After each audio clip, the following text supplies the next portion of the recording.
하나님이에요. 모두 건강하게 잘 지냈나요? 아름이와 다운이도 잘 지냈니? 전도사님, 교회 갈 때 제일 중요한 스낵을 집에 놓고 왔어요. 으이구, 그러니까 미리미리 잘 준비했어야지. 맞아. 사람은 늘 미리미리 챙기고 준비하는 마음을 갖는 게 중요하단다. 하나님도 그러셨거든. 오늘은 전도사님이 세례 요한 이야기를 해줄게. 옛날에 사가랴라는 제사장님이 있었어. 제사장님은 엘리사벳 할머니와 함께 살고 있었어. 두 분은 하나님의 말씀에 순종하는 좋은 분들이었어. 그런데 두 분에겐 아기가 없었단다. 어느 날 사가랴 제사장님이 일을 하러 성전에 들어갔는데 가브리엘 천사가 나타났어. 사가랴야, 두려워 말아라. 하나님께서 너의 기도를 들으셨단다. 엘리사벳이 아기를 갖게 될 거야. 이름을 요한이라고 할 것이다. 라고 말씀하셨어. 그런데 사가랴 제사장님은 믿을 수가 없었어. 두 분은 아기를 갖기에는 너무 나이가 많으셨거든. 그러자 천사는 네가 믿지 않았기 때문에 약속이 이루어지기까지 너는 말을 할 수 없을 것이다 라고 말씀하셨어. 사가랴 제사장님은 정말 말을 할 수 없게 되었단다.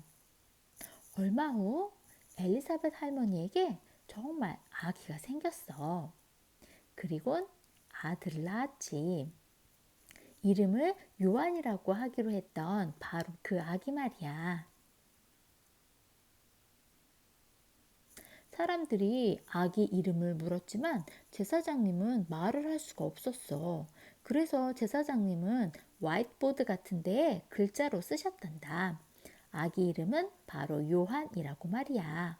그런데 신기하게도 그 순간 사가랴 제사장님은 다시 말을 할 수 있게 되었지. 이렇게 태어난 아기가 바로 존 더 베프티스트 세례 요한이야. 예수님이 오시는 길을 준비했던 바로 그 위대한 아기란다. 오늘 배운 말씀을 퀴즈로 풀어보는 신나는 카우트 게임 타임. 자, 오늘도 여기 조인 더 게임에 우리의 닉네임을 써볼게요. 오늘은 아름새싹이라고 써볼까요? 자, 이렇게 닉네임을 쓰고 자, 게임을 시작해 볼게요. 우리 친구들 모두 준비됐나요? 자, 첫 번째 퀴즈 문제. 다음 중 요한의 아버지의 이름은 무엇이었을까요? 자, 사가랴, 스바냐, 학개오, 오바댜. 자, 비슷비슷한 이름이 헷갈리지만 오늘 말씀을 열심히 들은 친구는 바로 스커라이아, 사가랴 할아버지라는 거를 맞출 수 있겠죠. 자, 543점을 얻어서 우리 아름새싹 단숨에 2등. 자, 다음 문제 가볼게요. 자, 두 번째도 퀴즈 문제. 사가랴 할아버지는 다음 중 무슨 일을 하는 사람이었을까요? 자, 첫 번째 목수, 세리. 세리는 우리 삭개오 할 때 배웠죠? 세금을 걷는 사람이라고 했었죠. 제사장, 하인. 우리 말씀 중에 사가랴 할아버지가 일하러 성전에 갔었다고 했으니까 바로 정답은 대사장님인 걸 알 수 있겠죠? 자, 이 문제를 맞춰서 611점을 얻어서 우리 아름새싹 1154점으로 2등. 자, 다음 문제. 자, 이번에도 퀴즈 문제예요. 사가랴를 찾아온 천사는 누구였나요? 자, 여기 너무 쉬운 답이 나와 있지만 일단 미가엘, 가브리엘, 팅커벨, 엘사. 정답은 바로 여기 그림에 나와 있는 것처럼 가브리엘 천사였죠. 자, 이 문제를 맞춰서 827점을 얻은 아름새싹 1981점으로 1등으로 올라섰습니다. 오늘도 또 1등 하겠어요. 자, 다음 문제는 True or False 문제. 자, 사가랴는 영원히 말을 못하게 되었어요? 사가랴 제사장님은 말을 못하게 되었지만 영원히 말을 못하게 된 건 아니었죠. 그래서 정답은 false. 846점을 얻어서 이런 쉬마가 우리보다 더 빨리 맞췄나 봐요. 자, 쉬마가 1등, 우리 아름새싹 2등. 자, 다음 문제 분발해 봅시다. 자, 마지막 문제. 세례 요한은 예수님의 길을 준비했어요? 너무너무 쉬운 문제라서 세례 요한은 예수님의 길을 준비했다고 했었죠. 그래서 정답은 true. 1152점을 얻어서 과연 우리가 1등? 자, 일단 3등은 쉬마, 2등은 로빈. 그렇다면 3979점은 바로 아름새싹! 우리 친구들 모두 잘했어요. 수고했어요. 아름새싹 친구들, 세례 요한은 사람들의 마음이 하나님께로 돌아오도록 했어요. 그래서 예수님이 오실 길을 미리 준비했답니다. 하나님께서는 이렇게 한 아기를 통해서 예수님께서 우리를 구하러 오시는 그 길을 준비토록 하셨어요. 하나님은 오늘도 참 빛이 오시는 그 길을 준비할 사람을 찾으신답니다. 우리 친구들을 통해서 빛이 오시는 그 길이 예비되는 놀라운 축복이 우리 가운데 있길 예수님의 이름으로 축복해요. 아멘.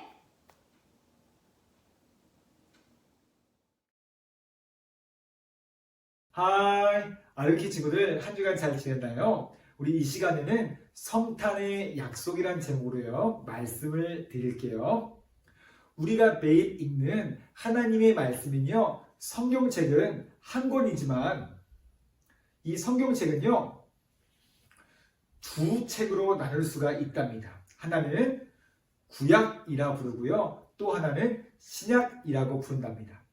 구약은 바로 오래된 약속이고요, 신약은 새로운 약속이라고 할 수가 있어요. 구약은요, 하나님의 아들이 이 땅에 오실 것입니다 라고 예언되어 있는 약속의 말씀이고요, 신약은 약속되어 있던 그 예수님이 이 땅에 오셨습니다. 그리고 그분이 이 땅에 다시 오실 것입니다 라고 약속한 예언의 말씀이에요. 실제로 우리 예수님께서요, 이 땅에 태어나시기 전에 수백 년 전에 구약의 예언자들은요, 하나님의 메시아이자 하나님의 아들이 이 땅에 오셔서요, 온 백성을 용서해 주시고 구원해 주실 거라고 약속을 하고 있답니다. 그렇지만 이 약속이 이루어지기까지요, 많은 사람들은요, 오랜 시간을 기다려야 했어요. 그 사이에 사람들은요, 그 약속을 잃어버리거나 혹은요, 그 약속을 버리고 포기하고 말았답니다.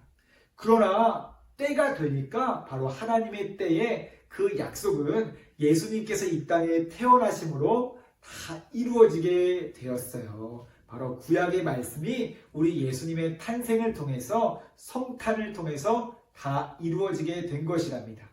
그래서 우리가 조금 있으면 성탄절을 맞이하게 될 텐데요, 우리는 바로 그날 이 땅에 태어나신 예수님의 탄생을 축하하며 예수님을 이 땅에 보내주신 하나님의 약속, 하나님의 약속을 기억하고 하나님께 감사하는 시간을 보내게 될 거예요. 여러분, 이렇게 본다고 한다면 우리 예수님은요, 성경의 하나님의 이야기의 중심이라고 할 수가 있습니다.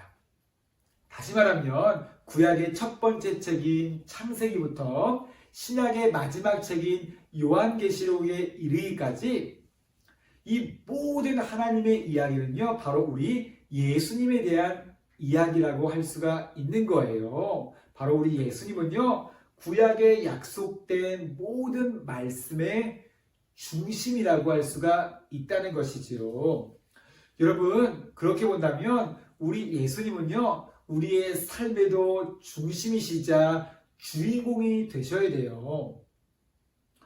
우리는요, 성경을 우리의 삶의 지침이자 나침판이자 우리의 삶의 진리라고 알고 있어요. 그런데 우리 하나님께서는요, 예수님을 이 성경의 중심이자 주인공으로 만들어 주신 거예요.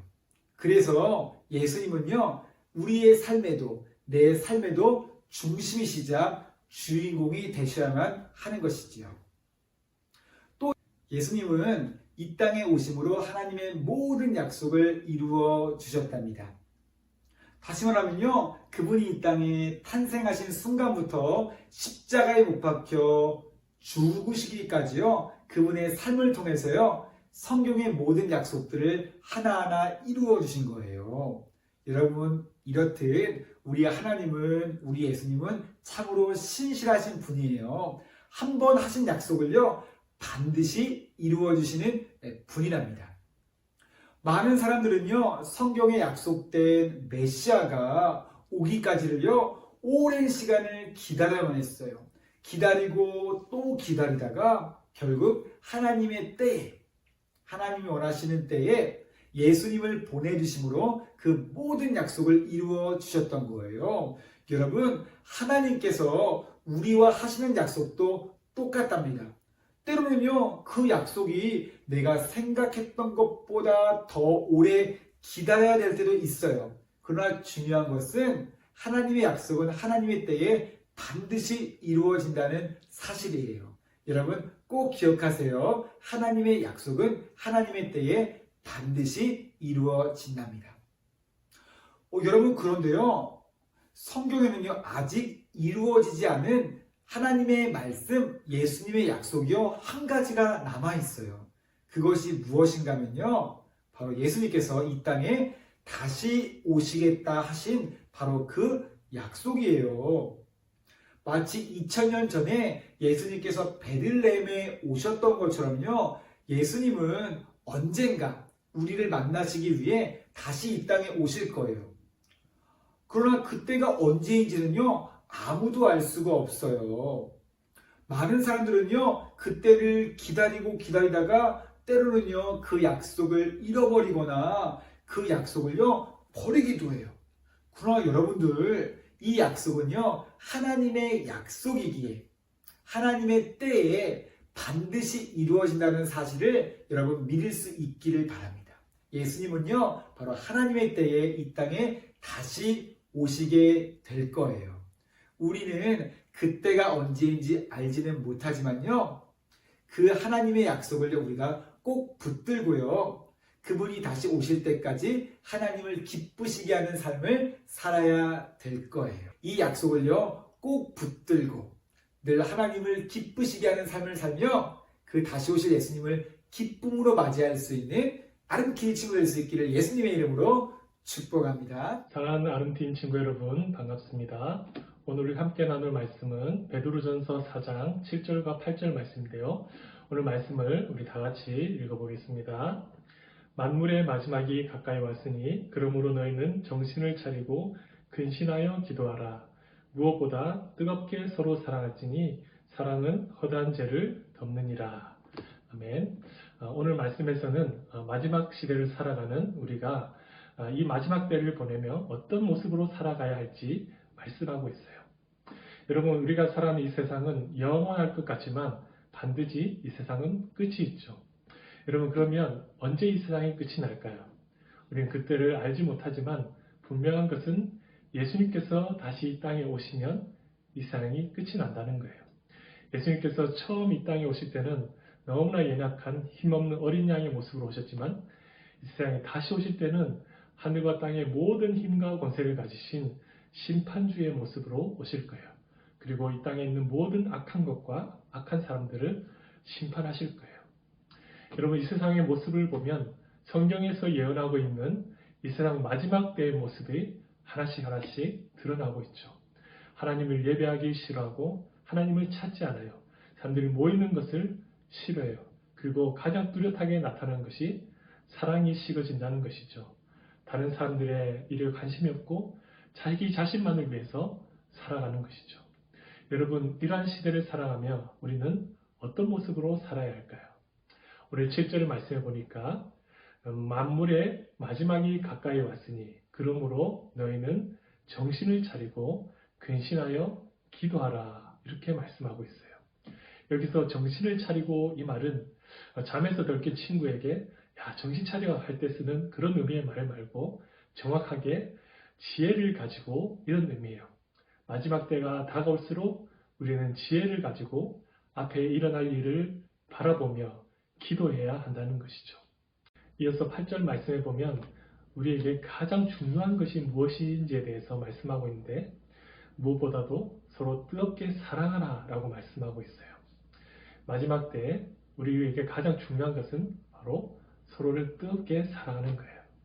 여러분, 그렇다면 뜨겁게 사랑한다는 것은 무슨 의미일까요? 서로의 잘못과 실수까지 다 사랑한다는 것이죠. 여러분, 우리는 다른 사람의 작은 실수와 잘못을 보며 너무나 쉽게 손가락질하고 정죄할 때가 많은 것 같아요. 네, 여러분, 뜨겁게 사랑한다는 것은 그들의 모든 죄와 실수까지 다 덮어주는 것이죠. 여러분, 덮는 것의 반대말은 들추어내는 거예요. 여러분, 어떤 공동체가 만나기만 하면 서로의 죄와 잘못에 대해서 지적하고 들추어내기만 한다면 그 공동체는 얼마 가지 않아서 곧 사라져 버릴 거예요. 여러분, 사단은 지금도 하나님의 교회를 무너뜨리기 위해서 끊임없이 공격하고 있죠. 모이지 못하게 만들고 기도하는 것을 방해하고 서로 사랑하지 못하게 만드는 거예요. 그러나 여러분, 우리 그러할수록 우리는 더욱더 열심히 모여서 기도하고 서로를 뜨겁게 사랑해야 하는 것이죠. 우리 주 안에서 사랑하는 여러분, 우리 자신의 모습을 잘 돌아볼 수 있길 원해요. 혹시 나는 다른 사람의 죄와 실수에 대해서 덮어주기보다 들추어내는 것을 더 좋아하는 사람은 아닌가요? 여러분, 예수님께서는 우리의 죄와 실수를 들추어내지 않으시고 우리의 모든 부끄러운 죄와 실수를 십자가를 통해서 다 덮어주셨죠. 여러분, 우리가 예수님의 그 은혜를 입은 사람이라면 우리도 예수님처럼 사는 것이 당연한 거예요. 여러분, 우리가 어쩔 수 없는 상황 때문에 서로 떨어져서 자주 만나지 못하지만 그럴수록 우리가 서로를 더 자주 돌아보고 서로를 위해서 더 많이 기도함으로 서로 뜨겁게 사랑할 수 있기를 원해요. 그래서 여러분, 우리가 이렇게 뜨겁게 사랑함으로 우리 청소년부가 더욱더 든든히 세워져 가게 되기를 우리 간절히 소망합니다.